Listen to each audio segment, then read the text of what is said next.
Hello नमस्कार दोस्तों, मैं आप सभी का मित्र शिवम चौधरी। तो कल हमने बात की थी सुपर कंप्यूटर के बारे में और सुपर कंप्यूटर के बारे में विस्तृत जानकारी हमने आपको दी थी। अगर आपने वह कल का वीडियो नहीं देखा है तो आप शिवम जी के स्टडी चैनल पर जाइए और मेरे चैनल पर जाकर यह वीडियो देखिए। सुपर कंप्यूटर के बारे में विस्तृत आपको जानकारी दी गई है। लेकिन उससे पहले हम आपको कुछ सुपर कंप्यूटर का रिवाइज करवा देते हैं, फिर उसके बाद हम आगे बढ़ेंगे और पढ़ेंगे कंप्यूटर के मुख्य तत्व के बारे में। तो दोस्तों देखिए, सुपर कंप्यूटर के बारे में हमने पढ़ा था कि इसका ज़्यादा बड़ा इतिहास तो नहीं है, ज़्यादा पुराना इतिहास नहीं है। लेकिन सुपर कंप्यूटर की शुरुआत विश्व में 1960 से मानी जाती है, मतलब हुई थी। और विश्व का सबसे पहला सुपर कंप्यूटर था CDC 66 और 00, मतलब 6600। विश्व का सबसे पहला कंप्यूटर था यह, लेकिन असफल कंप्यूटर था। और धीरे धीरे इसी क्रम में बढ़ते गए तो 1972 में सिमुर क्रे की एक कंपनी खुली थी, क्रे रिसर्च कंपनी, जिसने एक कंप्यूटर बनाया था क्रे 1, जो कि 1976 में पूर्ण रूप से यह सफल कंप्यूटर था, जो कि विश्व का सबसे पहला सफल कंप्यूटर माना जाता है सिमुर क्रे का क्रे 1 कंप्यूटर को। और भारत में 1991 में बनाया गया था दलवीर सिंह भंडारी के द्वारा परम 8000 कंप्यूटर, जो कि भारत का पहला सुपर कंप्यूटर था। हालांकि इससे पहले कंप्यूटर का विकास हो गया था। भारत में 1986 में बनाया गया था फिलो सोल्वर कंप्यूटर, जो कि भारत का एक पहला कंप्यूटर था। और इसकी परम श्रृंखला 2015 से चालू हुई थी, 2022 के बीच में अभी 10-12 कंप्यूटर बन चुके हैं परम श्रृंखला के। लेकिन नेशनल सुपर कंप्यूटर मिशन, जो कि 25 मार्च 2015 को शुरू हुआ था, इसने भारत का पहला सुपर कंप्यूटर शिवाय को बताया है, मतलब परम शिवाय को बताया है। और भारत के कुछ हमने आपको बताए थे ऐसे सुपर कंप्यूटर जिनकी अत्यधिक गति तेज है, मतलब रफ्तार के आधार पर, क्षमता के आधार पर सबसे हाई लेवल कंप्यूटर हैं। पहले पे आता है हमारा ऐरावत कंप्यूटर, दूसरे पे आता है परम सिद्धि कंप्यूटर, तीसरे पे आता है हमारा प्रत्युष कंप्यूटर और चौथे पे आता है मेहर कंप्यूटर। तो ये हमारी रिवाइज हो गया और सामान्य जानकारी हो गई है। तो अब हम बात करेंगे कंप्यूटर के मुख्य तत्व। देखिए, कंप्यूटर के मुख्य तत्व क्या होते हैं। कंप्यूटर को कार्य करने के लिए हमें इनकी ज़रूरत होती है। जैसे कि हम अगर किसी फाइल को बनाते हैं, डॉक्यूमेंट तैयार करते हैं, कोई भी काम करते हैं कंप्यूटर पर, तो हमारे लिए इनकी ज़रूरत पड़ती है। जैसे अगर हम फाइल बना रहे हैं तो हमें कोई भी इनपुट डिवाइस की ज़रूरत पड़ती है, और उसको प्रोसेस करने के लिए हमारे लिए प्रोसेसर की ज़रूरत पड़ती है, और उसको आउटपुट प्रदान करने के लिए एक आउटपुट डिवाइसों की ज़रूरत पड़ती है, जो कि इसके मुख्य तत्व हैं।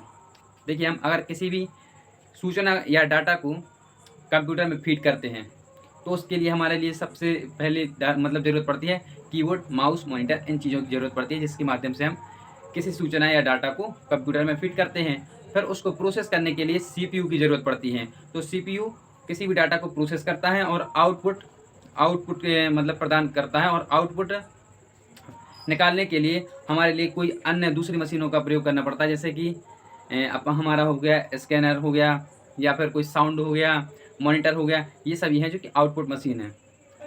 देखिए, अब हम बात करते हैं कि इनपुट मशीन और आउटपुट मशीन। देखिए, ये होती हैं हमारे डाटा को प्रोसेसिंग करने के लिए मुख्य तत्व होते हैं, जो कि मुख्य रूप से 5 तत्व हैं। पहले हो गया इनपुट, INPUT,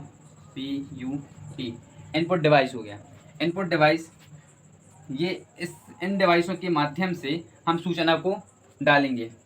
सूचना को हम डालते हैं, सूचना जिसे हम कंप्यूटर में डालते हैं। तो ये सबसे पहले जाता है हमारा CPU में, CPU में जाता है, और CPU में प्रोसेस होने के बाद आउटपुट प्रदान करता है। आउटपुट किसी भी माध्यम से प्रदान करता है, हार्ड कॉपी में या फिर कोई भी सॉफ्ट कॉपी में भी प्रदान कर सकता है। जैसे कि साउंड है, साउंड एक सॉफ्ट है, और हार्ड किसी भी प्लॉटर के माध्यम से या फिर स्कैनर के माध्यम से, मॉनिटर नहीं, सॉरी, प्रिंटर के माध्यम से हमारे लिए एक हार्ड कॉपी प्रदान करता है, जो कि एक आउटपुट डिवाइस है। जी, आउटपुट डिवाइस। देखिए, CPU है, CPU के अंदर भी 3 भाग होते हैं, जो कि देखिए पहला है ALU, दूसरा है हमारा MU, तीसरा है CU। CPU के 3 मुख्य भाग हैं, जो कि किसी भी डाटा को प्रोसेस करने में मदद करते हैं और आउटपुट में प्रदान करते हैं। देखिए, अब हम जानते हैं CPU के इन 3 भागों के बारे में, इनके पूरे नाम क्या होते हैं और इनके काम क्या होते हैं। सबसे पहले देखिए ALU, इसका पूरा फुल फॉर्म होता है arithmetic logic unit, ALTHR metric logic unit.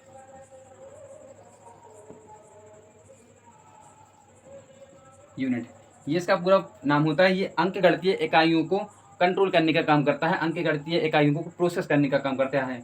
अंकगणितीय इकाई कैसे, जैसे कि जोड़ना घटाना। देखिए, जोड़ना घटाना गुणा भाग, ये किसी भी प्रकार के डाटा को जो कि इन अंकगणितियों के माध्यम से होता है उनको प्रोसेस करने का काम करता है। फिर हमारा दूसरा भाग होता है मेमोरी, MU, जिसका पूरा नाम होता है मेमोरी यूनिट। मेमोरी यूनिट यह, देखिए मेमोरी का अर्थ क्या होता है, स्मृति या फिर स्टोरेज जिसे भी हम कह सकते हैं, सोचने की क्षमता भी कहते हैं। मेमोरी स्टोरेज होती है मेमोरी कंप्यूटर की, जो कि डाटा को संग्रहित करने का काम करती है, मतलब एकत्रित करने का काम करती है। कोई भी डाटा आया तो उसको रोकने का काम करती है, अपने अंदर सेट कर लेती है मेमोरी यूनिट, जिसे क्या कहते हैं, मेमोरी यूनिट।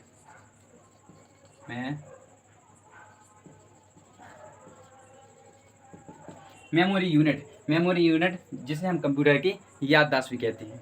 ठीक है, अब हम बात करते हैं कंट्रोल यूनिट की। CU का मतलब होता है कंट्रोल यूनिट। कंट्रोल यूनिट होता है, कंट्रोल यूनिट होता है यह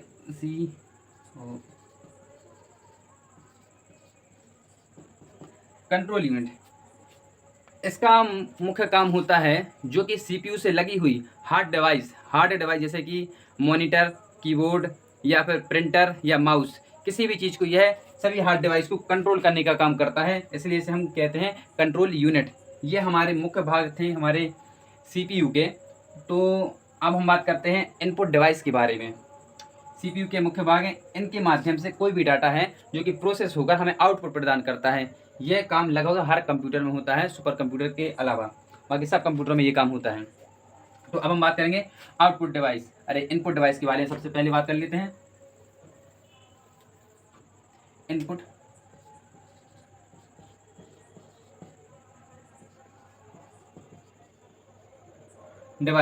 डिवाइस क्या होती है? देखिए, इनपुट डिवाइस एक ऐसी डिवाइस होती हैं जो कि हमें डाटा को, जिनके माध्यम से हम डाटा को डालते हैं। वो किसी भी प्रकार से हो सकती हैं, कोई भी मशीन हो सकती है जिनके माध्यम से हम कंप्यूटर में डाटा को डालते हैं। सबसे पहले हमारा हो गया, देखिए इसके कुछ उदाहरण हैं। सबसे पहला कीबोर्ड, फिर दूसरा माउस, तीसरा हमारा होगा स्कैनर, चौथा हमारा जॉयस्टिक है और ट्रैक बॉल है। आपने कीबोर्ड तो देखा होगा, कीबोर्ड कुछ इस प्रकार से होता है। इसमें बटन होते हैं जिसे हम की कहते हैं, जो हम कंप्यूटर में टाइप करते हैं या लिखने का काम करते हैं वो कीबोर्ड के माध्यम से ही करते हैं। माउस, देखिए माउस इस प्रकार से होता है, एक ऐसा होता है, इसमें बीच में एक गोला, एक चक्रा टाइप का लगा होता है जो हम स्क्रॉल करने का काम करते हैं, ऊपर नीचे घुमाने का काम करते हैं।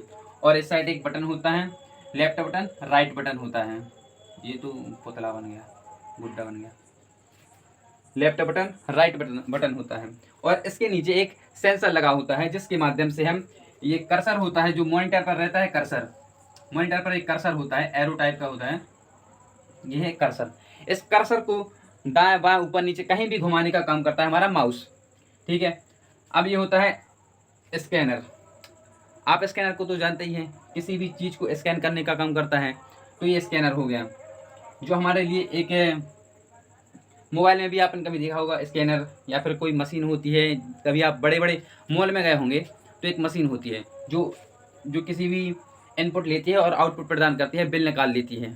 ठीक है, आपने कभी देखा होगा, ये एक छोटी सी मशीन होती है और स्कैनर लगा, वो QR लगा होता है, उस QR को स्कैन करती है। जैसे QR होता है, एक नंबर लिखे होते हैं यहाँ पे नीचे, तो उसको स्कैन करती है और आउटपुट के रूप में हमारे लिए बिल दे देती है, तो उसे हम कहते हैं स्कैनर। और अब हम बात करते हैं जॉयस्टिक के बारे में। जॉयस्टिक, जॉयस्टिक होता है, जॉयस्टिक आपने अगर कभी गेम खेला हो, जो गेम खेलने के काम आता है, जैसे आपने कभी देखा हो, ये कभी देखा होगा, ऐसी मशीन होती है, यहाँ पर बटन होते हैं और यहाँ पर वो थंब होते हैं जिसे हम घुमाने का काम करते हैं, ऐसी एक मशीन होती है। तो इस मशीन को हम कहते हैं जॉयस्टिक। तो इसके माध्यम से हम गेम खेलते हैं। तो ये भी एक इनपुट डिवाइस है। और अब आता है हमारा track ball. Track ball track ball track ball कभी आपने देखा हो, यह एक माउस की तरह होता है। माउस की तरह होता है, इसमें एक बॉल लगी होती है और एक सॉकेट होता है। ये कुछ इस प्रकार से होता है, एक बॉल लगी होती है, इसके नीचे एक सेंसर लगा होता है जो एक माउस की तरह काम करता है। यह उंगली के माध्यम से चलाया जाता है। इस उंगली पर अपन स्क्रॉल करते हैं, ऊपर नीचे उंगली चलाते हैं, यह सेंसर उसको पढ़ता जाता है और उस बॉल की गतियों को मतलब नियंत्रित करता है। गति के अनुसार कर्सर को घुमाने का काम करता है। ये हमारे हो गए हैं इनपुट डिवाइस। अब हम बात करते हैं कुछ आउटपुट डिवाइस जो हमारे लिए रिजल्ट प्रदान करती हैं। ऐसी आउटपुट डिवाइस हैं। देखिए आउटपुट डिवाइस,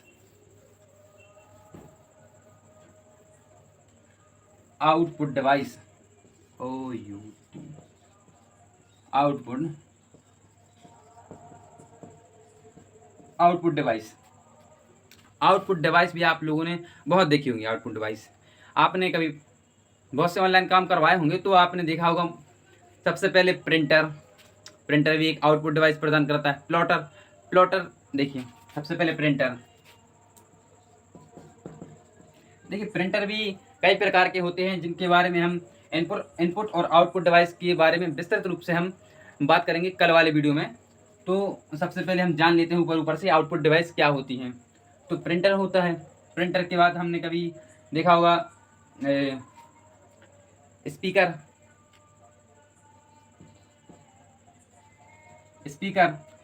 के बाद अपन ने देखा होगा प्लॉटर होता है एक। प्लॉटर अगर आप जानते नहीं तो देखिए, कभी आपने देखा होगा बड़े बड़े बैनर बनते हैं, पम्पलेट बनते हैं, बड़ी मशीन होती है।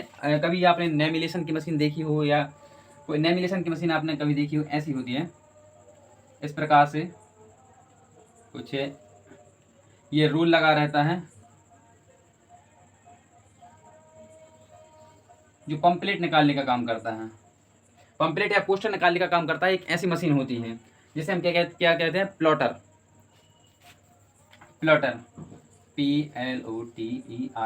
प्लॉटर होता है जो कि हमारे लिए एक आउटपुट प्रदान करता है।